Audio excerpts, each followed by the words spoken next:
back to another podcast. Today we're going to be talking about the update for April the 27th, 2017.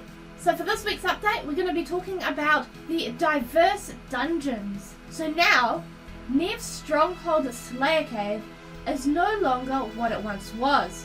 Many of the creatures found within have been relocated to a variety of new and existing dungeons found around Gillinor. Please note all the monsters in the areas listed below are only killable on task. So from that description there, as you guys can see, this is a whole new Slayer update. This is really exciting. So first of all, we have Neve's new cave. With many of the monsters from Neve's cave being relocated, you're probably wondering what's left in the Stronghold cave, and you'll be pleased to know there is still plenty to offer.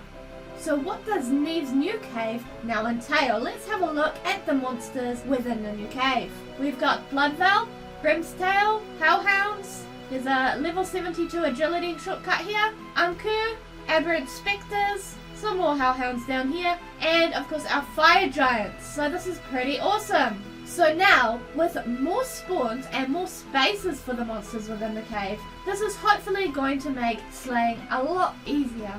So for the next part of the update, we have the Chasm of Fire. So what is the Chasm of Fire? In the northern end of the Shadian encampment, a worrying chasm has appeared. If you dare enter, you'll find yourself engulfed in the gloomy home of hordes of demons. Within the Chasm of Fire, you can see here, we have lesser demons, greater demons, and some black demons to kill. So the deeper you go within the chasm, the stronger the demons will become. For the next part of the update, we have the Tavily Dungeon expansion. You can now climb your way down the top of the walls within the Tavily Dungeon for access to a large number of black dragons. So as you guys can see in the picture over here, the black dragons are just here. You'll also find baby black dragons along the way as well. For the next part of the update, we have Kraken Cove. So south of the Piscatorius fishing colony, a cave has appeared. Within this damp cave, you can find a number of water fiends, cave kraken, as well as a room to fight the kraken itself. Next we have the Kalphite Hive. The Kalphite area from Neve's cave has been relocated to the Caridian Desert, just outside of Shanty Pass. So as you guys can see here, the workers are at the top here, you've got some soldiers over here, and then down below some more workers, and then at the bottom you've got your soldiers and your guardians over here. So depending on what type of Kalphite you're looking to kill, you've got all the different Kalphites that you can fight all in one area here, so it's just nice and easy to access. On top of being relocated, there are a few new spawns found within the area as well, so as you guys can see there, it's looking really good. Next we have the Brimhaven Dungeon expansion. So another dungeon expansion, this is pretty awesome. A new area has been added to the west of the Metal Dragons within a Brimhaven Dungeon. This new area contains, you guessed it, a lot more Metal Dragons. If you wish to quickly access the deeper parts of the Brimhaven Dungeon, a second entrance has also been added just west of Taiba.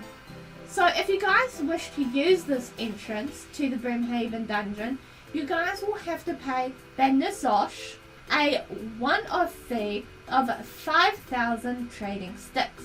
On top of the above changes, the wild dogs which roam Brimhaven Dungeon have been removed, leaving only those in the dedicated room for dogs. So next we have the Slayer Tower Dungeon.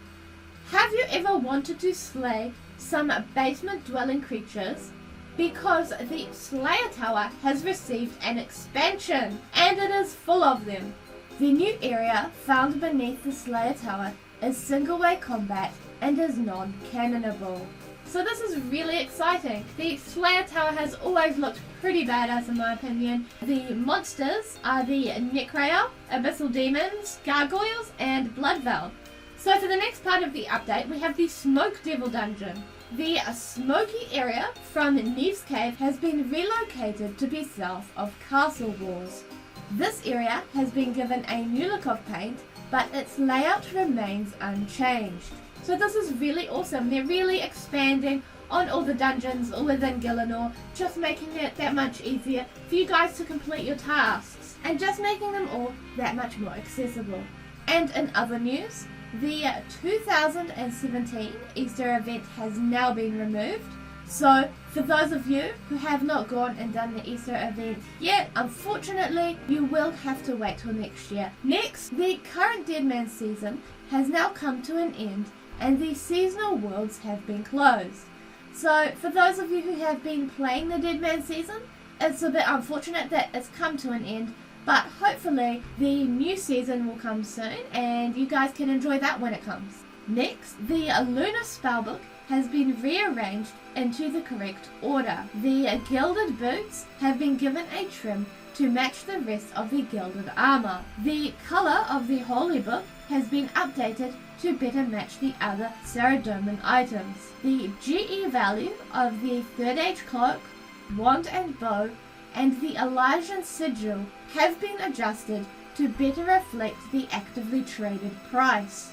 And lastly, the engine team's done some under the hood work that let Jagex optimize the player-owned house code, meaning they were able to remove an annoying delay when you're removing furniture in costume rooms.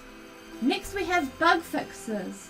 So, a graphical issue on the male characters when wearing uncool leggings with a crab claw hook has been fixed. Also, they have prevented an error from occurring when entering an instance from the ice path. Next, attempting to uncharge the toxic staff of the dead with no inventory room will now correctly tell you why it cannot be uncharged. Deviant spectres should no longer wander into the Twisted Banshee area within the Catacombs of Corrend. Dagonoths should no longer wander into the Deviant Spectre area within the Catacombs of Corrend. Next, Jimanua on Karumja now stocks a 0 pure essence to ensure there is always room to trade the item with her. Also, it is no longer possible to take field rations from the pest control into Barbarian Assault. Next, players on the permanent Deadman world can no longer enter the Chambers of Xeric during combat. Also, in resizable mode, more of the screen around the minimap can now be clicked to interact with the game world behind it. The message when breaking a Flame Tier bracelet no longer calls it the Expeditier's bracelet. And lastly, the Blast Furnace shop now destocks over time if overstocked. And as always, all of these updates are available for discussion on the Jagex forums. And with that, this concludes the updates for this week, guys. Let us know in the comment section below what updates you guys are most excited to see in the game and why. And with that, this is the end of the video. I hope you guys enjoyed. If you did, don't forget to leave us a like, share it with your friends, and don't forget to subscribe. Also be sure to follow us on our Twitter page if you want to keep up to date with any of our videos, or if you want to stay up to date with any of our progress in game. Otherwise, I'll catch you guys in the next video, and happy scaping everyone!